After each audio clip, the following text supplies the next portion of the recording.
right out of the gate with a topic of discussion that I've mentioned casually in a lot of controller reviews previously, but now I'm gonna make a statement. Microsoft taking the disposable battery route in their controllers is a good decision. Whoa, hold on. Before you run off, let me explain. It's for a couple of reasons, actually a few. First of all, it's one less point of failure in the controller, because if a built-in internal battery on a controller goes down, you have to hope the controller's in spec of warranty and then turn it into the manufacturer, wait a couple of weeks to get it in return, as where with the Xbox controller, you chuck out the disposables and start fresh. Secondly, if you run your controller all the way down to depleted, she's drained, she's had enough, you've been gaming with her for the longest session you've had since last September. I don't know what happened last September, but you do apparently. I'm not gonna ask you about it. Logo looks kind of sick behind the mic. Like you can't really see what it is. You just see wings. You get distracted easily. Move on from it. But if you burn out your controller to zero, you don't have to wait 15-30 minutes for it to become usable. You can just pop in a new set of disposables. And last but not least, I do absolutely agree you will spend a small fortune in disposables if you don't take the rechargeable route, but you do have that route, that path available, that on Amazon for around $25-30, there's a ton of generic third-party options that come with 2 or 4 rechargeable battery packs and then a little charger dock or cradle to charge them. However, every single one of those that I've seen and personally used, you have to open up the battery tray door, remove the batteries, and drop them into the cradle. 8BitDo, who sent me a little picnic basket of tasty goodies recently, makes a charging dock where you actually drop in your controllers, the entire gamepad, which I find so much more convenient and worth the additional $15. This thing retails for $45 on Amazon. Not to mention, this charging dock looks cosmetically sick, and these battery packs last a lot longer than I can.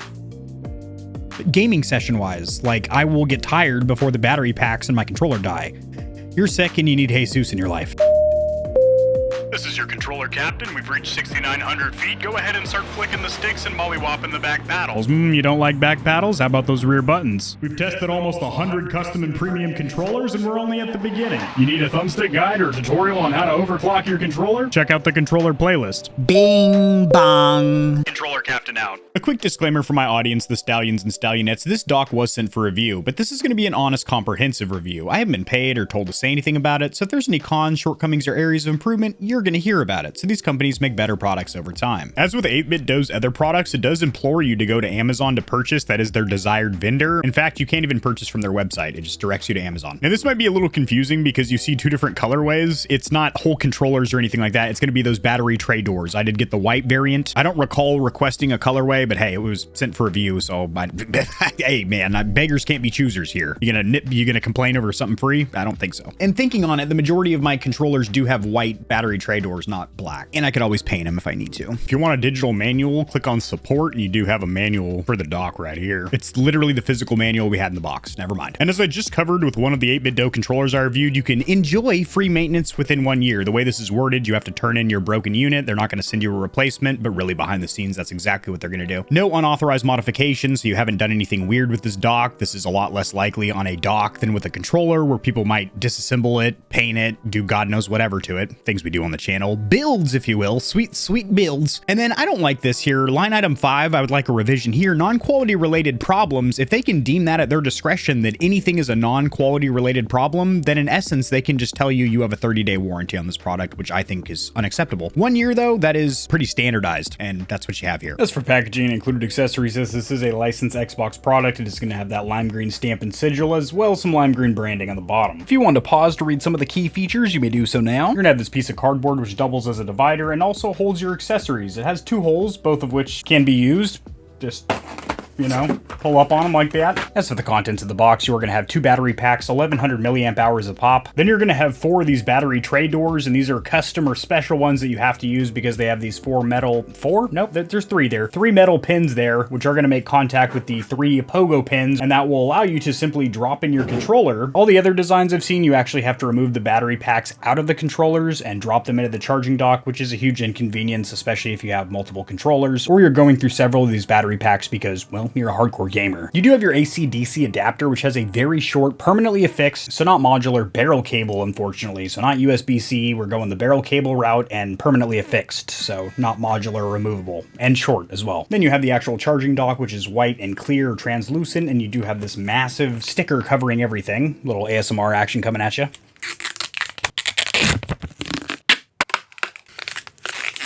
ASMR that doesn't end. Call that move ruffling your feathers. Did you like it? I did. This one's gonna be a little more violent. I call this slapping you at sundown. So I think we need a stock candidate controller here, OEM factory Xbox One or Series controller. It works with both. I mean, virtually the same controller, shaved a couple of millimeters off the bumper, added a hybrid D-pad, which is a 4-point plus a wheel, and then of course that sweet ass share button, so instead of having to hit the Xbox button, then a concurrent face button to save that dank clip of you slapping a noob with a 360 no-scope, it's a one button press now. Other than that, virtually no difference between the Xbox One and Series controllers, in comparison to Sony's approach with the PS4 DualShock 4 and the PS5 DualSense, night and day, two completely different controllers. A little off topic, not gonna edit that or remove that out of the video because, well, controller talk. I grabbed this bad boy off the wall. This is a stalker despite its beautiful color theme. This is a Xbox limited edition colorway, but she's stock. Flip her around backside. Now with these 8BitDo batteries, you need to have these 3 pogo pins facing outward, obviously, so they can make contact with the battery tray covers. Also take note that the polarity of each battery is marked on the side. And of course you want to match that up on the Xbox controller. Now I do recommend sliding them in at an angle starting with this side first, so not the side with the polarity markings, and then pushing down pretty firmly. And then the inside of the battery tray doors are actually marked. 2 of them are Xbox One Bluetooth controllers, and 2 of them are Xbox Controllers 2020 Plus. I think the labeling's a little confusing. They should have just labeled it Xbox One and Xbox Series controllers, but Xbox Controller 2020 Plus, that's the series as they came out in November of 2020. Snap it into place. So far we're looking pretty good. We need to supply some power to this dock. And then the freakishly short included barrel cable that is non-modular detachable will plug into this port at the bottom. It does have a little port or a runway, a trough to run the cable through out the back. Juiced up and good to go. We're juicing over here. Capri Sun and Tang. So you guessed it, you've got these 2 little dips. That's going to be for the actual palm grips. And then you've got 3 pogo pins on the charger dock, and you've got the 3 pads on the back of the controller. Just drop your controller in there. And you will have this amber or yellow illumination letting you know that you are charging. And I like how easily it drops in and it seats properly every time. Probably it's very loud for the mic, I'm sure. You know what time it is? No reason to bust out Grandpappy Winston's old pocket watch you passed down to you or anything like that. It's cons, pros, and verdict time. We're going to start with the cons, areas of improvements, or shortcomings. I don't keep these mugs to myself. They're available for public purchase. I have a pretty dank merch store I built myself. You thought that was cool? Go ahead and flip her on her tuchus. Kind of looks like Bojack. Hopefully I don't get sued. Definitely not, though. That's the Gamer Heaven Stallion. One of them. I've got many PNG images. Cons, that very short, non-removable barrel plug is atrocious. Barrel plug? No. Let's go USB-C. Permanently affixed? No. Let's go removable or modular. Because if that cable gets damaged, crimp, cut, whatever, you have to buy a $45 dock instead of a USB-C cable you have laying around. Also, the dock is pretty big and bulky, in my opinion. It takes up a good amount of table space. So if you're strapped for space and you're in an apartment or a small house or something, then you know, maybe get a compact dock or something. That one's kind of nitpicky. You're going to find space for this thing. This is also pretty nitpicky, but the naming convention inside the battery tray doors, instead of Xbox Controller 2020 Plus, just call that Xbox Series, and then Xbox One for the other ones. Price, this dock is about $15 to $20 more expensive than pretty much every other option you're going to find for rechargeable battery packs for Xbox controllers. However, it is the only one that I've seen where you just drop the whole damn controller in there instead of having to remove the battery packs. But that only takes an additional 10-15 seconds, so pick and choose if that convenience factor really matters for you. I will say, after using docks like that forever, it does add up. If you're constantly charging Xbox controllers, it's a lot of time saved just by dropping them into a dock like this. God, this room is so cool. Let's put a little light on it, please, so that people can see what's behind you. Golly jeepers, wow. That must have taken a lot of time to build. Just imagine if the other parts of the room that aren't even on camera were also sick as hell too. That'd be insane. Full tour of the Gamer Heaven coming in the very near future. I mean, full tour. You're gonna see inside my drawers, my closet. When I say my drawers, I'm not talking about my trousers, my britches here. I mean my drawers in my desk. It's by request as well. Hundreds, if not thousands of requests. And also, I've requested it myself as I've wanted to do it as well. That's enough light though.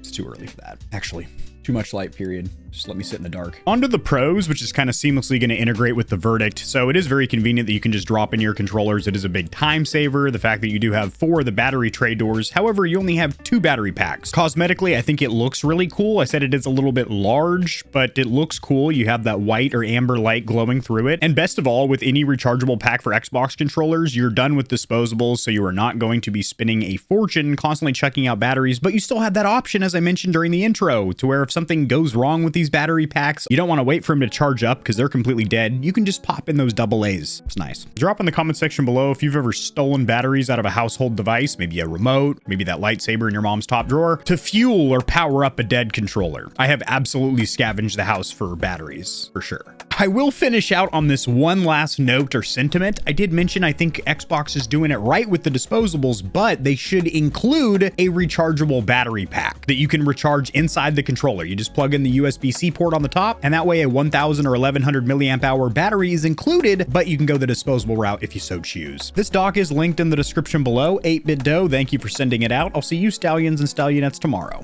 Peace. If you enjoyed the video, liking it helps it to get seen by more gamers. This information will reach and assist them as well, which in turn helps me grow this little channel, which I do greatly appreciate. Subscribe for more content like this. I cover news in the gaming community and industry, tutorials helping you get set up streaming and YouTubing, as well as honest gaming product reviews, keyboards, mice, headsets, controllers, mics, chairs, etc. There are some hefty exclusive discount codes found only in the description of my videos and only for the audience here at Gamer Heaven. I have links to all my other platforms and socials in the description below. To get in touch with myself and the Stallions and Stallionettes of Gamer Heaven, join the community Discord, and check me out at twitch.tv where I go live every other leap year on a blue moon if it falls into an odd calendar number, and my pH balance is on point. Just kidding, starting June I'm going to be live streaming a lot. Thanks for watching. This has been AK40 Kevin hosting Gamer Heaven, and I'll see you tomorrow because I upload daily, all the time, 60% of the time, sometimes, most of the time. Peace.